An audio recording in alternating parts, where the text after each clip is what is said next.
नमः हरिः ओम स्मृतिपुराणानाम् आलयं करुणालयं नमामि भगवत्पादं शङ्करं लोकशङ्करं शङ्करं शङ्कराचार्यं केशवं बादरायणं सूत्रभाष्यकृतौ वन्दे भगवन्तौ पुनः पुनः नारायणं पद्मभूं वसिष्ठं च तत्पुत्रपराशरं च व्यासं पद्मभूं वसिष्ठं च तत्पुत्रपराशरं च व्यासं सुगं गौडपदं महान्तं गोविन्द योगीन्द्रमतास्य शिष्यं श्री शंकराचार्यमदास्य पद्मपादं च हस्तामलकं च शिष्यं तं तोरकार्तिककालमन्यान् अस्मद्गुरून् सन्ततमानतोऽस्मि सदाशिवसमारम्भां भगवत्पादमध्यमाम् अस्मदाचार्यपर्यन्तां वन्दे गुरुपरम्पराम् भ्यां नवयौवनाभ्यां परस्पराश्लिष्टौ अभृदराभ्यां नगेन्द्रकन्या पिशकेतनाभ्यां नमो नमः शंकर।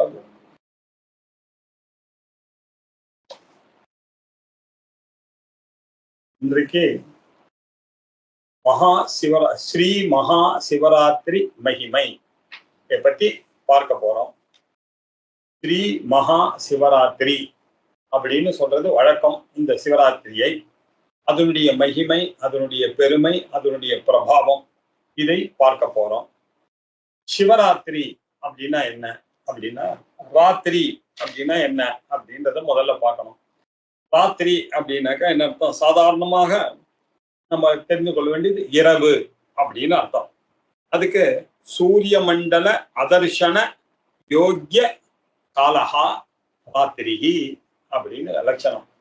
சூரிய மண்டலத்தை பார்க்க முடியாததான ஒரு காலத்துக்கு பேரு ராத்திரிஹி அப்படின்னு பேரு. இல்லைன்னா அகர் விபரீத காலஹா, பகலுக்கு எதிரிடையான காலம் எதுவோ அது ராத்திரிஹி அப்படின்னு அர்த்தம். ராத்திரிஹி அப்படின்னா எல்லாம் ஒடுங்கக்கூடியது இடம் அப்படின்னு அர்த்தம். ஒடுங்கக்கூடிய காலம் அப்படின்னு அர்த்தம். எல்லாம் அனைத்தும் ஒடுங்கக்கூடிய காலம்னா என்னன்னா, நம்மளுடைய இந்திரியங்கள், கர்மேந்திரியங்கள், ஞானேந்திரியங்கள், மனசு, இப்படி எல்லாமே ஒடுங்கக்கூடியதாக இருக்கக்கூடிய ஒரு காலத்துக்கு பேரு ராத்திரி அப்படின்னு பேரு. இந்த ராத்திரியானது தினம் தினமும் வருகிறது. அதுல ஒவ்வொரு மாதமும் சதுர்தசி அன்றைக்கு அந்த வரக்கூடிய ராத்திரியை சிவராத்திரி அப்படின்னு சொல்லி அழைக்கிறது வழக்கம். ஒவ்வொரு மாசமும் சூரியன் மேஷத்துல இருக்கும் பொழுதும், சூரியன் ரிஷபத்துல இருக்கும் பொழுதும், சூரியன் கடகத்துல இருக்கும் பொழுதும், சூரியன் மிதுனத்துல இருக்கும் பொழுதும் இல்லையா, வரக்கூடிய ஒரு மாசத்திலையும் சந்திரனானவன் என்ன பண்றார், 15 நாளைக்கு பிரதம, தித்திய, திருத்திய, சதுர்த்தி அப்படின்னு வளர்ந்து கொண்டே போகிறார் பௌர்ணமி பரியந்தம். பௌர்ணமியிலிருந்து என்ன ஆறுது அப்படின்னாக்கா, திருப்பி பிரதம, தித்தியன்னு வரும்போது கிருஷ்ணபக்ஷத்துல வரும் பொழுது அந்த சந்திரனானவன் மந்தமாகி கொண்டே வருகிறார். சந்திரனானவன் மந்தமாகி கொண்டே வருகக்கூடிய அந்த கிருஷ்ணபக்ஷம் அப்படின்னு அர்த்தம். முதல்ல வளரும் பொழுது இருக்கக்கூடியது சுக்லபக்ஷம், வெள்ளபக்ஷம், சீதபக்ஷம் அப்படின்னு சொல்றது. வளர்ந்து கொண்டே போகிறார் பௌர்ணமி வரைக்கும் சந்திரன். அதுக்கப்புறம் சந்திரன் ஆனவன் என்ன பண்றார், கொஞ்சம் கொஞ்சமா குறைஞ்சிட்டே வர்றாரு. மந்தமாகி கொண்டே வந்து அமாவாசைக்கு இருட்டாகிறார். அந்த இருட்டாத்துக்கு முன்னாடி இருக்கக்கூடிய சதுர்தசி அன்னைக்கு சிவராத்திரி புண்ணிய காலம் அப்படின்னு பேரு. ஒவ்வொரு சிவராத்திரிக்கும் பூஜை பண்ண வேண்டியது அவசியம் அப்படின்னு தெரியும். ஒவ்வொரு சதுர்தசிக்கும் பூஜை பண்ண வேண்டியது அவசியம் அப்படின்னு வச்சிருக்கோம். அது சாதாரணமாக. ஆனால் மாக மாசத்துல வரக்கூடிய, கிருஷ்ணபக்ஷத்துல வரக்கூடிய, சதுர்தசியில வரக்கூடிய, நிஷாகரத்துல வரக்கூடிய இந்த சிவராத்திரியானது விசேஷமான சிவராத்திரி. அதுக்கு மகா சிவராத்திரி அப்படின்னு பேரு. ஸ்ரீ மகா சிவராத்திரி அப்படின்னு. ராத்திரி அப்படின்னாக்க 2 விஷயங்கள் நமக்கு தெரியும்.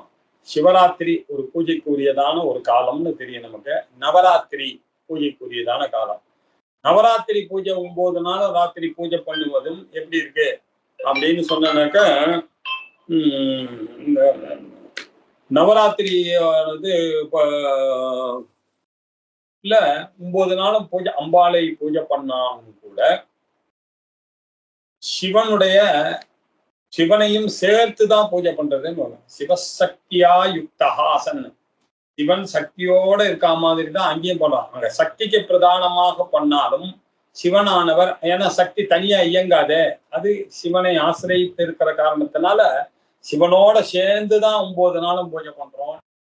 அதே மாதிரி சிவராத்திரி அன்னைக்கும் சிவனானவர் தனியா இயங்க மாட்டார். அருள் எனக்கூடிய சக்தி வேணும்ன்றதுக்காக தானே எல்லாரும் பூஜை பண்றாங்க சிவராத்திரிக்கு. ஆகையினால சக்தியோட இருக்கக்கூடிய அம்பாளையும் சேர்த்து பூஜை பண்ணக்கூடியதுதான் இந்த சிவராத்திரி. அதை புரிந்துக்கணும். சிவராத்திரின்றது இப்படி. இந்த சிவராத்திரியானது மாக மாசத்துல கிருஷ்ண பட்சத்துல சதுர்தசியில சிரவண நட்சத்திரத்துல ஒன்னா சேரும். சாதாரணமா இதெல்லாம் ஒன்னா சேரும். இந்த நாளை தான் மகா சிவராத்திரி அப்படின்னு சொல்றோம். ஒரு மாசத்திலையும் வர கிருஷ்ணபக்ஷ சதுர்த்திக்கு சிவராத்திரி என பெயர் இருந்தாலும் மாசி மாசத்துல விசேஷமாக வர சிவராத்திரிக்கு மகா சிவராத்திரி அப்படின்னு பெயர். சிவராத்திரி எப்படி படிச்ச? சிவனுக்கு உகந்ததான ராத்திரி. அதுதான் நம்ம தமிழ்ல பிரிக்கலாம். சிவசிய ராத்திரி சிவராத்திரி. சிவனுடைய ராத்திரி அது. சிவனுக்கு சொந்தமான ராத்திரி. அன்னைக்கு நம்ம ஜாகிரதையா இருக்கணும் அப்படின்னு அர்த்தம். அல்லது சிவனுக்கான ராத்திரி, சிவாய இல்ல ராத்திரி, சிவனின் பொருட்டு வரக்கூடிய ராத்திரி. இந்த ராத்திரியானது எப்ப வருது அப்படின்னு பார்க்கணும். சிவனுக்கு உகந்ததாக இருக்கக்கூடிய இந்த ராத்திரியானது சாதாரணமா என்ன சொல்றாங்க, சூரிய அஸ்தமனத்துக்கு பிறகு, சதுர்தசியில வர சூரிய அஸ்தமனத்துக்கு பிறகு அடுத்த நாள் அமாவாசை அன்னைக்கு வரக்கூடிய சூரிய உதயம் வரைக்கும் இருக்கக்கூடியது சிவராத்திரி காலம் அப்படின்னு சொல்றோம். ஆனா நிறைய பேருடைய அபிப்பிராயம் காத்தால 6 மணியிலிருந்து அடுத்த நாள் 6 மணி வரைக்கும் சிவராத்திரி புண்ணிய காலம். காத்தாலேயே சிவராத்திரி புண்ணிய காலமானது ஆரம்பிக்கிறது. காத்தால 6:30 மணிக்கு சதுர்தசியில இருந்து அடுத்த நாள் காலையில வரைக்கும் 60 நாளையும் இந்த விசேஷமானது சிவனுடைய நாளாக இருக்கிறது அப்படின்னு சொல்றாங்க. நம்ம ஆனா வழக்கத்துல சிவராத்திரின்னு சொல்றதுனால ராத்திரியை மாத்திரம் கணக்குல வச்சுட்டு நம்ம என்ன சொல்றோம், ராத்திரி சாயங்காலம் சூரிய அஸ்தமனத்திலிருந்து அடுத்த நாள் சூரிய உதயம் வரைக்கும் இருக்கக்கூடியது மகா சிவராத்திரி அப்படின்னு வச்சுட்டு இருக்கோம். இப்போ அன்னைக்கு என்ன விசேஷம் அப்படின்றத பார்க்கணும் இல்லையா? அன்னைக்கு என்ன விசேஷம் அப்படின்னு பார்த்தோம்னாக்க, முக்கியமான விசேஷம் கோட்டி சூரிய பிரகாசத்தோட இருக்கக்கூடிய பரமசிவன் அன்னைக்கு லிங்க வடிவுல இருந்து அன்னைக்கு லிங்கோத்பவ மூர்த்தியாக ஆனதான ஒரு நாள். அன்னைக்கு சிவராத்திரி அன்னைக்கு நம்ம கோயில் எல்லாம் போனோம்னாக்க இப்போ பார்ப்போம் இல்லையா? பார்த்தோம்னாக்க கோவில்ல பின்னாடியே அந்த சிவனுடைய சன்னதிக்கு பின்னாடி ஒரு லிங்கம் இருக்கும். அது நடுவுல உடைஞ்சா மாதிரி ஒரு உருவம் இருக்கும். இதுக்கு லிங்கோத்பவ மூர்த்தி அப்படின்னு பேரு. இந்த லிங்கோத்பவ மூர்த்தியை பற்றி நாரத புராணம் ரொம்ப விசேஷமாக சொல்லுகிறது. சிவராத்திரி அன்னைக்குத்தான் இது நடந்தது அப்படின்னு சொல்றது. இன்னொரு புராணத்துல பகவான் என்ன பண்ணார், அங்கிங்கனாதபடி எங்கும் இருக்கக்கூடிய ஸ்வரூபமாக விண்ணும் மண்ணும் நிறைந்து ஸ்தானுவாக ஜோதி ஸ்வரூபமாக அன்னைக்கு ராத்திரி முழுக்க இருக்கிறார் அப்படின்னு. அப்படி இருக்கக்கூடிய அவரை அடி தேடுவதற்காக விஷ்ணுவும் முடியை தேடுவதற்காக பிரம்மாவும் போனார்கள். கண்டுபிடிக்க முடியல. அப்படி போகும் பொழுது பிரம்மாவுக்கு அந்த சிவனுடைய தலையில இருந்து ஒரு தாழம்பூவானது அப்படி கீழே விழுந்தது. கீழே விழுந்த உடனே அதை பார்த்த உடனே பிரம்மா என்ன நினைச்சார், அதாவது தலையில இருந்து போட்ட விழுந்ததுதான் நம்ம பிடிச்சிருக்கோம்னு தலையை பார்த்தா மாதிரி தானே கணக்கு அப்படின்னு ஒரு கணக்கு போட்டார் விழுந்ததை. அவர் கீழே என்ன சொன்னார், சிவபெருமானை பார்த்து உங்களுடைய முடியை பார்த்து விட்டேன் அப்படின்னு சொன்னார். சிவனுக்கு தெரிஞ்சு போச்சு பூஜ்யது அப்படின்னு. உடனே சபிச்சு விட்டார். இந்த கேட்டக புஷ்பம், இந்த தாழம்பூவை சிவனுக்கு எந்த கோவில்லையும் போடக்கூடாது அப்படின்னு ஒரு ரூலை போட்டார் அப்படின்னு கதை சொல்றது வழக்கம். அதுக்கப்புறம் பிரம்மாவுக்கு கோவிலே இருக்கக்கூடாது அப்படின்னு சபிச்சு விட்டார் பொண்ணு. மகாவிஷ்ணுவானவர் வராக அவதாரம் எடுத்துட்டு சிவனுடைய அடியை தேட போனார்.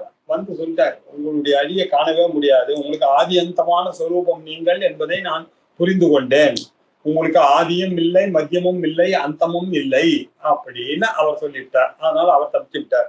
இப்படி பிரம்மா பண்ணதுனால இந்த நாள் சிவராத்திரி அப்படின்றது. அதே மாதிரி அன்னைக்கு என்ன விசேஷம்னா, சிவ பஞ்சாட்சரி மகா மந்திரத்தை எடுத்துக்கொள்வதற்கான ஒரு நாள் இந்த சிவராத்திரி. அன்னைக்கு சிவ பூஜை பண்ணி சிவமந்திரத்தை ஸ்வீகாரம் பண்ணக்கூடியதற்கு உகந்த நாளாக இருக்கக்கூடியது. சாதாரணமாக சிவராத்திரி அன்னைக்கு எல்லா மந்திரங்களையும் ஸ்வீகாரம் பண்ணக்கூடியதான ஒரு நாள், தீட்சை எடுத்துக்கொள்ளக்கூடிய ஒரு நாள். விசேஷமாக பஞ்சாட்சரி மந்திரத்தை ஸ்வீகாரம் பண்ணக்கூடிய நாள். இப்பவும் பார்த்தீங்கன்னா தயானந்தா முதலிய ஆசிரமங்கள்லாம், சுவாமிஜி ஆசிரமங்கள்லாம் பார்த்தா சிவராத்திரி அன்னைக்குதான் அங்க சன்னியாச தீட்சையை அவெல்லாம் கொடுப்பாங்க. சிவராத்திரி அன்னைக்குதான் சன்னியாச தீட்சை கொடுக்கக்கூடியதான, ஏன்னா இந்த நாளை அப்படி ஒரு வசதியான நாளாக கண்டுபிடிக்கும். இந்த நாள்ல தீட்சை வாங்கினான்னா நிச்சயமாக அத்வைத சாட்சா்காரம் ஏற்படும், ஜீவ பிரம்ம ஐக்கிய ஸ்வரூபத்தை அவர்கள் அடைவார்கள் அப்படின்ற ஒரு நம்பிக்கை ரொம்ப சம்பிரதாயமா வந்து கொண்டிருக்கக்கூடியது. இப்படி ஒரு விசேஷமான நாள் இந்த சிவராத்திரி அப்படின்றது. இதுல முக்கியமான ஒரு விஷயம் என்ன, நமக்கு என்ன விஷயம் அப்படின்னு பார்த்தா, பாபங்கள் எல்லாம் பஞ்சமகா பாதகங்களும் நீக்கக்கூடியதான ஒரு நாள். இந்த நாள்ல சிவனை பூஜை பண்ணா பஞ்சமகா பாதகங்கள். பஞ்சமகா பாதகங்கள் அப்படின்னா என்ன அர்த்தம்? அது என்ன 5 மகா பாதகங்கள் அப்படின்னாக்க, பிரம்மஹத்தி அப்படின்னு ஒரு தோஷம், பிராமணனை கொல்லுதல் அப்படின்னு. சாதாரணமா பிராமணனை கொல்லுதல்னாக்கா அந்த காலம் மாதிரி இந்த காலத்துல யாரும் கொல்றதெல்லாம் இல்லை. பிராமணனை நிந்திப்பது, பிராமணனை தலைக்குறைவாக பேசுவது, ஹேளனம் பண்ணுவது, இப்படி ஹேளனம் பண்றது, நிந்தனம் பண்றது, இதெல்லாம் பிரம்மஹத்தி பாபத்துக்கு சமமானது. இப்படி பண்ணோம் இல்லையா, பிராமணர்களை ஹேளனம் பண்ணது இல்லையா, இப்படி எல்லாம் சொன்ன பாபங்கள்லாம் அன்னைக்கு சிவ பூஜை பண்ணுவதனால நாம பண்ண பாபங்கள் போகிறது. அதற்கு பிறகு சுறாபானம் இல்லையா, நம்ம சுறாபானம் அப்படின்னாக்க கெட்ட குடி வகைகள் எல்லாம் குடித்து கொண்டு ஜனங்கள் கெட்டு போறாங்க இல்லையா, இப்படி ஏதாவது பண்ணியிருந்தாரே ஆனால் இல்லையா, அதுக்கெல்லாம் பரிகாரத்தை திருந்துவதற்கான ஒரு நாள் இந்த மகா சிவராத்திரியான நாள். அன்னைக்கு இந்த சுறாபானம் பண்ணவர்கள்லாம் சிவ பூஜை செய்து பிராயஷ்சித்தமாக சிவபூஜை செய்தார்கள், அவர்கள் செய்த தவறிலிருந்து அவர்களை போக்கும்படி செய்கிறார் சிவபெருமான். இது 2வது பாபம், பிரம்மஹத்தி சுறாபானம். 3வது பாபம் ஸ்வர்ணஸ்தேயம். எல்லா திருடுமே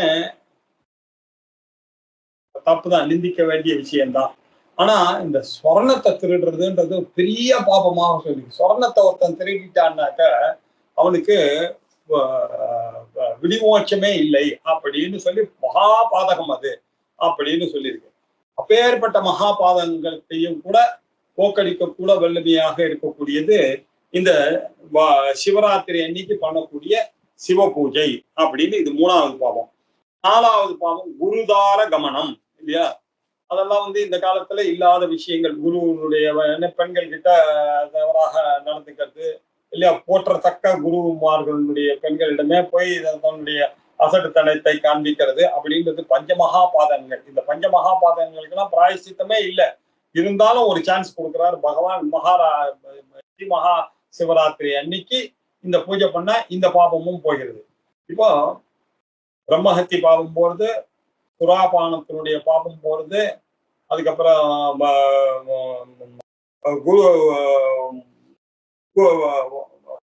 ஸ்வர்ணஸ்தேயம் போறது, குருதார கமனம் அப்படின்னு 4 தான் மகாபாதங்கள். அது என்ன சார் 5வது பாதகம்னா, இந்த 4 பண்ணணும் இல்லையா, இவனோட நீங்க சேர்ந்தா, இவனோட ஏதாவது சம்சர்க்கம் வச்சா அதுவும் மகாபாதகம். பண்ணிட்டான்னு தெரிஞ்சிருந்தா நீங்க காத தூரம் ஓடி போயிருக்கணும். அவனோட போய் நீங்க பேசினீங்க அப்படின்னு, சார் இந்த காலத்துல நமக்கு எப்படி சார் தெரியும் அப்படின்னு சொன்னா அதுக்குதான் பூஜை பண்ணீங்கன்னாக்கா அந்த பாப்பமும் போயிடும். உங்களுக்கு தெரியாது இல்லையா, இவாளோட சம்சர்க்கம். இப்படி பிரம்மஹத்தி பண்ணவனோடையோ சுராபானம் பண்ணவனோடையோ சொர்ணஸ்தயம் பண்ணவனையோ குருதாரகமனம் பண்ணவனோடையோ சம்சர்க்கம் வைத்துக் கொண்டிருந்தால் அது ஒரு பாபம்.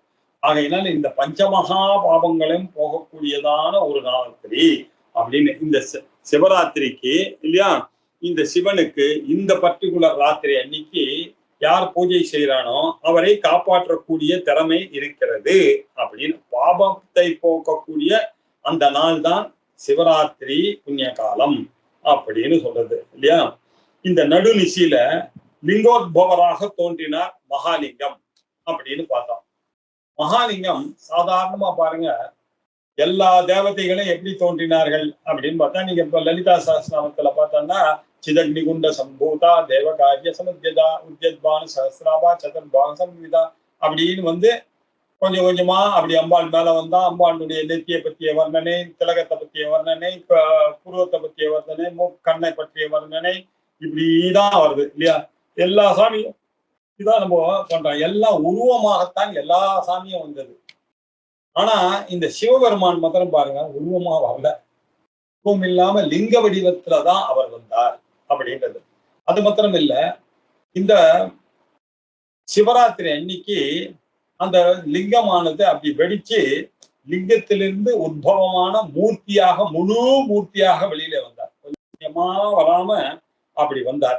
அதனால ரொம்ப விசேஷமா அன்னைக்கு அந்த பின்னாடி சிவபெருமானுடைய கோவில்ல பின்னாடி லிங்கோத்பவ மூர்த்திய தரிசனம் பண்றதுன்னு ரொம்ப வசதியா இருக்கு. இது எதை குறிக்கிறது அப்படின்னாக்க, பிரளயம் போய் சிருஷ்டியை ஆரம்பிப்பதற்காக சிவன் ஆவிர்வாவம் பண்ணதான ஒரு இரவு இந்த சிவராத்திரி. சிவராத்திரியில தான் பிரளயம் புது யுகமானது ஆரம்பித்த நாள் இந்த சிவராத்திரி புண்ணிய காலம் அப்படின்றது.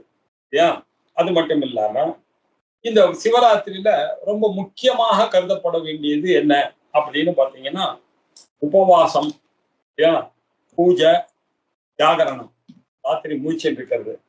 உபவாச பிரபாவேன பலாதபிச்ச ஜாகராத் சிவராத்திரே ததா தஸ்யாம் லிங்கஸ்யாபி பிரபூஜயா அக்ஷயான் லபதே போகான் சிவசாயுஜ்யமாப்னியாத்.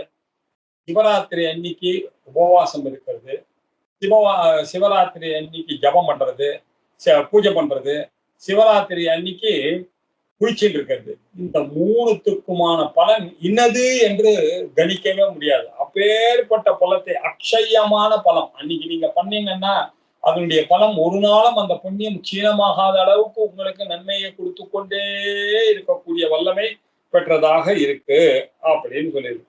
அது மட்டும் இல்ல, சிவசாயுஜ்யம் ஆப்னியார், சிவனோடைய இறந்த பிறகு சிவலோகத்தை அடையக்கூடிய கைலாச பிராப்தியானதும் இருக்கிறது. நம்ம ஒரு நாள் இந்த 10ஆம் நாள் காரியத்தெல்லாம் நீங்க பாத்தீங்கன்னாக்கா சரம ஸ்லோகம் அப்படின்னு பார்ப்போம். நம்மளுடைய முன்னோர்கள்லாம் செத்து போனோம்னாக்கா, அப்பா தாத்தா எல்லாம் போனாங்க நம்ம பார்த்துருப்போம். அன்னைக்கு அந்த வாத்தியார் என்ன பண்ணார், சம்பு பதம் இல்லையா தேஜே அப்படின்னு சொன்னார். அவர் சிவசாயுஜ்யத்தை அடைந்தார், சம்பு பதத்தை அதனால்தான் நம்ம எல்லாம் பத்திரிகை போடும்போது கூட என்ன சிவலோக பிராப்தி அடைந்தார் அப்படின்னு தான் போடுறது வழக்கம் இல்லையா. இப்படி சாயுஜ்யத்தையே கொடுக்கக்கூடிய வல்லமை இந்த சிவராத்திரிக்கு இருக்கிறது அப்படின்னு பார்த்தோம். இதுக்கப்புறம் இந்த சிவராத்திரியை பத்தி எங்க வருது அப்படின்னா, ஸ்காந்த புராணத்துல பார்வதிக்கும் பரமேஸ்வருக்கும் நடக்கக்கூடிய சம்பாதமாக இருக்கக்கூடிய ஸ்லோகங்கள் அதிகமாக இருக்கு ஸ்கந்த புராணத்துல. அதுல ஸ்கந்த புராணத்துல ஒரு தடவை மகா பிரளயம் வந்த போது அம்பாள் பாக்குறா, இவர் பாட்டுக்கு ருத்ரனானவர் இந்த உலகத்தை ஒடுக்கி விட்டார், அப்படியே எல்லாத்தையும் ஒடுக்கி விட்டார். அதுக்கப்புறம் ஒரு க்ஷண நேரம் அவர் தியானம் பண்ணார். தியானம் பண்ண பிறகு இந்த உலகமானது உருவாச்சு உடனே அதை பார்த்தோன்னே ரொம்ப ஆச்சரியம் அடைந்தார் பார்வதி.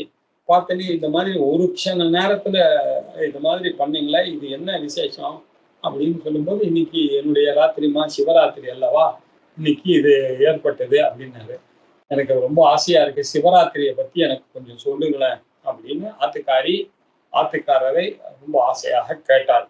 அப்போ இவர் சொன்னார், சிவராத்திரிக்கு என்ன பண்ணணும் அப்படின்னு சொல்லும் பொழுது அவர் என்ன சொன்னார், உபவாசம் இருக்கணும், பூஜை பண்ணணும், முழித்துட்டு இருக்கணும், இது பிரதானமாக பண்ண வேண்டியது. ஆனா இதுல என்ன முக்கியம் அப்படின்னாக்க, மனசு, வாக்கு, காயம் இது மூணும் ஒன்றாக சேர்ந்து ஒருமுகப்பட்டதே ஆனால்தான் எந்த ஒரு உபாசனையும் சித்திக்கும். அது சித்திக்கக்கூடியதான ஒரு சௌகரியமாக இருக்கக்கூடிய நாள் இந்த மாக மாசத்துல இருக்கக்கூடிய கிருஷ்ணபட்சத்துல இருக்கக்கூடிய சதுர்தசி எனக்கூடிய இந்த ஒரு தினத்துல நீங்க உட்கார்ந்து ஜபம் பண்ணீங்களே ஆனால் அன்னைக்கு உங்களுடைய உடம்பு, உங்களுடைய வாக்கு, உங்களுடைய மனசு இது மூணும் ஒருமைப்பட்டு சிவசிவா சிவசிவான்னு அன்னைக்கு ஃபுல்லா ஜபம் பண்ணிட்டே இருக்கக்கூடியதுக்காக படைக்கப்பட்ட நாள் தான் இந்த சதுர்தசி என மாக மாசத்து கிருஷ்ணபக்ஷ சதுர்தசி எனக்கூடிய நாள் அப்படின்னு பார்வதி சொன்னார். இதுல பஞ்சாட்சர ஜபத்தை எல்லாரும் ஜபிக்க வேண்டும் அப்படின்னு சொன்னார். திருவாசகம், தேவாரம், ஸ்ரீருத்ரம் படிக்கிறதெல்லாம் பின்னாடி ரிஷிகள்லாம் கொண்டு வந்து முன்னோர்கள்லாம் கொண்டு வந்து அதோட சேர்த்து விட்டதுனால இப்போ அன்றைய தினமானது தேவாரம் படிக்கணும், திருவாசகம் படிக்கணும், ஸ்ரீருத்ரத்தை படிக்கணும், சிவ பஞ்சாட்சர பூஜை பண்ணணும். இப்படி எல்லாம் பண்ணதுனால உங்களுக்கு என்ன ஆயிடுத்து, ஒருமுகப்படும், உலகமானது ஒருமுகப்படும். இப்போ இந்த வாக்கு, மனசு, காயம் இது மூணும் எப்படி ஒருமுகப்படும்? எல்லா தோஷத்துடன் கூடினதாக இருக்க நம்மளுடைய மனசு ஆதனா அது என்ன தோஷம் அப்படின்னாக்க, இப்போ சரீரத்துக்கு என்னென்ன ஹிம்சை பண்றது, ஒருத்தரை ஹர்ட் பண்ணி பேசுறது, ஜோக்குன்ற பேர்ல அவளை வந்து பண்றது, இத மாதிரி பண்ணக்கூடிய ஹிம்சைகள், அப்புறம் இன்னொருத்தருடைய பொருளை வந்து அபகரிக்கிறதுன்னா திருடுறதுன்னு வச்சுக்க வேண்டாம். அவளுக்கு வர வேண்டியதை நம்ம கிடுக்கிட்டுன்னு போய் நம்ம வாங்கிட்டு வரோம்னு வச்சுக்க. இந்த மாதிரி எல்லாம் தோஷங்கள். அப்புறம் அப்ரம்மச்சரித்துவ விரதங்கள் அப்படின்னு சொல்லி ஸ்தேயம், ஹிம்சா, அப்ரம்மச்சரியா, அப்ரம்மச்சரியம் அப்படின்னா பிரம்மத்தை நோக்கி சரணம் அப்படின்னா கூட இருந்து வாழாமல் அப்படி பிரிஞ்சு ஸ்பிரிச்சுவல்ல ஈடுபடாம மெட்டீரியலிஸ்டிக்காக இருக்கிறார்கள் இல்லையா, இதெல்லாம் சரீரத்தினால வரக்கூடிய தோஷங்களாக கருதப்படுகிறது. இதெல்லாம் சரீர தோஷம். இந்த சரீர தோஷமானது சிவசிவான மந்திரத்தை ஜெயிப்படுறதுனால அன்னைக்கு மகா சிவராத்திரி அன்னைக்கு இதை பண்ணிக்கிறதுனால போகிறது. அதுக்கப்புறம் பொய் சொல்ல வேண்டியதான நெசசிட்டி வந்துடுறது. அன்றுதம், பரநிந்தா, இன்னொருத்தரை போய் அனாவசியமா நமக்கு அவளுக்கு சம்பந்தமே இல்லை, ஒருத்தரை பத்தி தப்பா பேசுறது, அவ அப்படிதான் டக்குன்னு சொல்லிடுறது. ஏதோ ஒரு கோபத்துல வந்தாங்கன்னா ஆமா அவளா அப்படிதான் ரொம்ப கெடுதல் அப்படின்னு சொல்லலாமா யாரையாவது? பகவானுடைய கோபத்துல யாரையும் சொல்லப்படாது. அதெல்லாம் தெரியாம நம்ம என்ன பண்றோம், நம்ம மனசுல இருக்கக்கூடிய இந்த சம்ஸ்காரம் இல்லையா, பேடு சம்ஸ்காரத்தினுடைய வெளிப்பாடாக பரநிந்தை அப்படின்றத பண்ணிடுறோம். அதுக்கப்புறம் பகவத்கீதையில சொன்ன மாதிரி கடுபாஷனம்னு ஒண்ணு இருக்கு. கடுமையா பேசுறது, இனிமையா பேசணுன்றதுக்காக தான் பகவான் நமக்கு இன்டெலெக்டையும் வாயையும் கொடுத்துருக்கான், நல்ல வார்த்தைகளை கொடுத்துருக்கான். ஆனா பளிச்சுன்னு பேசுறது தெரியாது அப்படின்னு இன்னொருத்தர நோகடிக்கிற மாதிரி பேசக்கூடியது இல்லையா, கட்டுபாஷனம். இந்த மூணும் விருத்தா லாபம், அனாவசியமாக பேச வேண்டியது. எல்லாமே சினிமா கதை, அந்த கதை, இந்த கதை, பாலிடிக்ஸ், இப்படி எல்லாம் பேசக்கூடியது. இதெல்லாம் வந்து பேசுறதுல வாக்தோஷத்துல வருது இல்லையா. இந்த வாக்தோஷமானது அன்று சிவராத்திரி பூஜையின் மூலமாக அன்னைக்கு அந்த ருத்ரனை சொல்லுவதனாலையும் சிவ மந்திரத்தை அன்னைக்கு ஜபிக்கிறதுனாலையும் இந்த வாக்தோஷமானது போகிறது. அதுக்கப்புறம் மனோதோஷங்கள்னு இருக்கு. அது என்ன? எல்லாத்துக்கும் ஆசை, இச்சா, ராகத்வேஷம் பெரிய. எப்ப பார்த்தாலும் எல்லாத்தையும் இறைவனுடைய படைப்புல எது எனக்கு பிடிச்சது, எது எனக்கு வேண்டாததுன்னு ஏதாவது இருக்கான்னு எல்லாமே அப்படியே இருக்கு. உனக்கு வேணும்னா எடுத்துக்க போற, இல்லைன்னா அவப்படுற, அதை போய் துவேஷம் பண்றது இல்லையா, ராகம், துவேஷம். அப்புறம் கவலை, எனக்கு சிவனை நம்புறவாளுக்கு எதுக்கு கவலை, சிந்தா இல்லையா. அப்ப புத்திமாந்தியம், போர் அடிக்குது சார் இல்லையா, போர் அடிக்குதுன்ற அதுக்கு பார்த்தா புத்திமாந்தியம் அப்படின்னு சம்ஸ்கிருதத்துல பேரு. புத்தி கொஞ்சம் மந்தமா ஆயிடுச்சுனாக்க எந்த காரியம் செய்யாம சோம்பேறித்தனம்ன்றது ஒண்ணு வந்துருது, ஆலசியம் அப்படின்னு வருது இல்லையா. இதெல்லாம் மனசுக்கு உண்டான தோஷங்கள். இப்படி அந்த ஸ்காந்தத்துல இந்த சரீர தோஷங்கள், வாக் தோஷங்கள், மனோதோஷங்கள் இது மூணும் போகுது அன்னைக்கு. இது பண்றதுனால உங்களுக்கு என்ன ஆகுது, இதை தெரிஞ்சுக்கிட்டு நீங்க ஜபம் பண்ணீங்கன்னா இந்த தோஷங்கள் எல்லாம் உங்களை விட்டு நீங்கி மூணும் சேர்ந்து ஒருமுகப்படும். இப்படி ஒருமுகப்படும் பொழுது இல்லையா, ஒருமுகப்படும் போது நீங்கள் படிக்கக்கூடிய தேவாரமோ, திருவாசகமோ, ஸ்ரீருத்ரமோ, பஞ்சாட்சர ஜபமோ, இது என்ன பண்றது உங்களுக்கு பலனை கொடுக்கிறது அப்படின்னு அர்த்தம். சரி சார், இந்த ஒருமுகப்படுத்துவது எல்லாம் ரைட்டு, அப்படியே வரலன்னா என்ன பண்றது அப்படின்னு கேட்டா, அதுக்காக தான் அன்னைக்கு ஒரு நேக் பண்ணிருக்கு உபவாசம் அப்படின்றது அதுக்காக தான் விதிச்சிருக்கு சிவராத்திரி அன்னைக்கு. உபவாசம் அப்படின்னா என்ன அர்த்தம் அப்படின்னா, சிவ சமீபே வாசம், எப்பொழுதும் நம்மளுடைய மனசானது சிவனை ஒட்டியே இருக்க வேண்டும். சிவ சமீபே அப்படின்னாக்கா அவர் பிசிக்கலாவா இருக்க நம்ம பக்கத்துல உட்கார்றதுக்கு என்னன்னா, எங்காத்து பூஜையில இருக்கக்கூடிய சிவன் எனக்கு வசதி. அந்த லிங்கம் தான் சிவன், என்னை பொறுத்த வரைக்கும் சிவன் இல்லையா. நமக்கெல்லாம் எது சிவன்? நம்பாத்து பூஜையில இருக்கக்கூடிய சிவன் தான் சிவன். பாக்கி எத்தனையோ சிவன் 12 ஜோதிர்லிங்கம் இருக்கட்டும், அந்த லிங்கம் இதெல்லாம் ரைட்டு, நன்னா இருக்கு, போறோம், பக்தியா வரோம். ஆனா உண்மைன்னா என்ன? நம்பாத்துல நம்ம முன்னோர்கள் பூஜித்து வந்து அந்த சிவன் இருக்குல்ல, தெய்வம்னா அதுதான் தெய்வம். இந்த தெய்வத்தை இல்லையா பக்கத்துல போய் உட்கார்ந்துக்கிறது, பூஜை ரூம்ல போய் உட்கார்ந்துக்கிறது அப்படின்றது தான் அந்த சிவராத்திரியினுடைய உபவாசம் அப்படின்னு பேரு. உபவாசத்துக்கு இன்னொரு அர்த்தம் இருக்கு, உணவு கட்டுப்பாடு அப்படின்னு அர்த்தம். உபவாசமா இருக்கிறதுன்னா பட்டினியாக இருக்கிறது அப்படின்னு இருக்கிறது. பட்டினியாக இருக்கிறதுன்னா அன்னைக்கு என்ன பண்ணணும் அப்படின்னு சொல்லியிருக்கு அப்படின்னா, தர்மசாஸ்திரங்கள்ல மகா சிவராத்திரை பத்தி பேசும்பொழுது நம்மளுடைய ரிஷிகள்லாம் பச்சை ஜலம் கூட சாப்பிடாம ஒரு நாளைக்கு இருக்க வேண்டும், அன்னைக்கு யாரும் ஜலம் கூட சாப்பிடக்கூடாது அப்படின்னு. சார் என்ன சார் இப்படி ஒரு சாஸ்திரம் இருக்க அப்படின்னா, யாருக்கு சாஸ்திரம் இருக்கு? யாரு பலிஷ்டனாக இருக்கானோ அவனுக்கு இது அப்ளிகபிள். நீங்க உண்மையிலேயே பக்தியா இருந்தீங்க, உங்களுக்கு அந்த கமிட்மெண்ட் இருந்ததுன்னா உங்களுக்கு தான் இது. சப்போஸ் நீங்க பண்ண சார் எனக்கு அந்த அளவுக்கு மனோபலமும் இல்லை, சரீர பலமும் இல்லை, எனக்கெல்லாம் என்ன சார் அப்படின்னு கேட்டா, சாஸ்திரமானது ரொம்ப கருணையோட தானே இருக்கும். அதனால அது என்ன பண்ணிட்டு, க்ஷார லவணம் வர்ஜையே, சிவராத்திரி தினத்துல உரப்பு, அதிகமான உப்பு, இது ரெண்டுத்தையும் வர்ஜனம் பண்ணுங்க. கொஞ்சமா சாப்பிடுங்க. நீங்க முடிஞ்ச வரைக்கும் உரப்பு பதார்த்தையும் உப்பு பதார்த்தையும் அன்னைக்கு அவாய்ட் பண்ணுங்க. இது பண்ணலாமோ இல்லையா இல்லையா, வெறும் சாத்விகமா சக்கரை பொங்கல் ஏதாவது சாப்பிட்டு அப்படி ஓட்டுங்க, இப்படி பண்ணலாம். இது ஒரு வழி இல்லையா. இன்னொருத்தர் என்ன சொல்ற, ஒரு ரிஷி 8 விஷயங்கள் சொல்லி கொடுத்துருக்காரு. அன்னைக்கு பிரதம் ஆனது பங்கம் வரக்கூடாது அப்படின்னா, ஆவிரதக்னம் அப்படின்னா விரதத்தை கெடுக்காததாக இருக்கக்கூடியது 8 பொருள்கள் இந்த உலகத்துல இருக்கு, அதை நீங்கள் எடுத்துக்கொள்ளலாம் அப்படின்னு சொல்லியிருக்கு.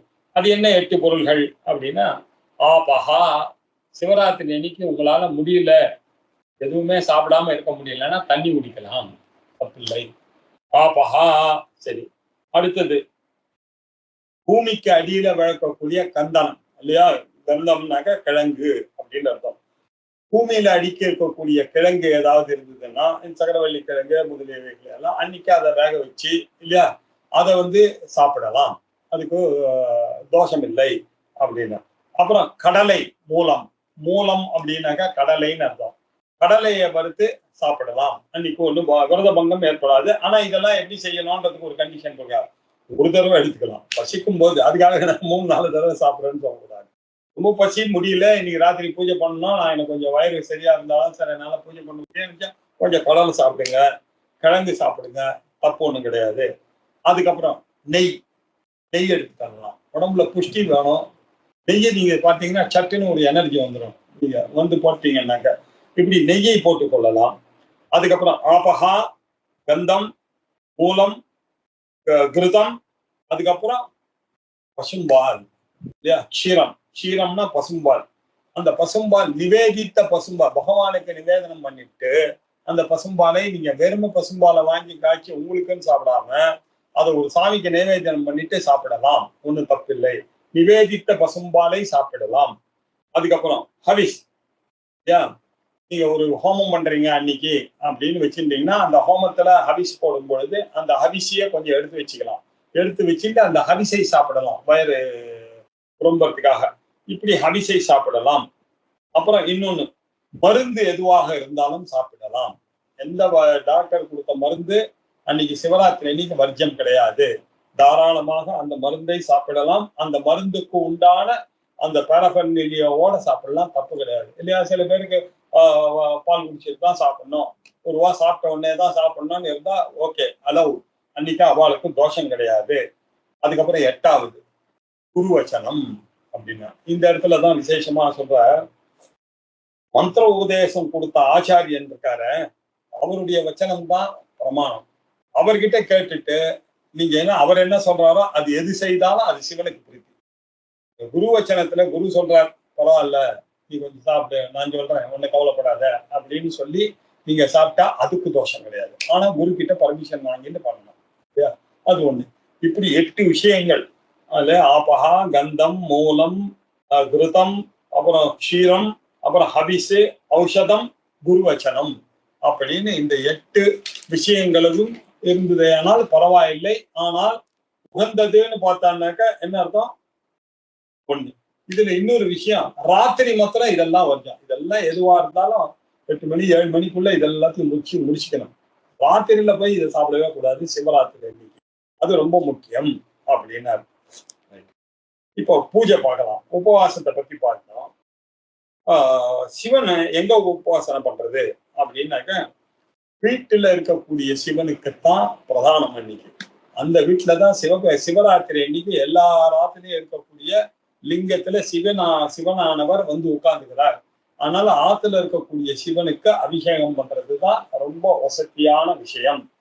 அப்படி இல்லை, எங்காத்துல படம் தான் இருக்கு சார் அப்படின்னாக்க கோவிலுக்கு போகலாம், தப்பில்லை. கோவிலுக்கு போய் சிவ தரிசனம் பண்ணலாம் அப்படின்னு அர்த்தம்.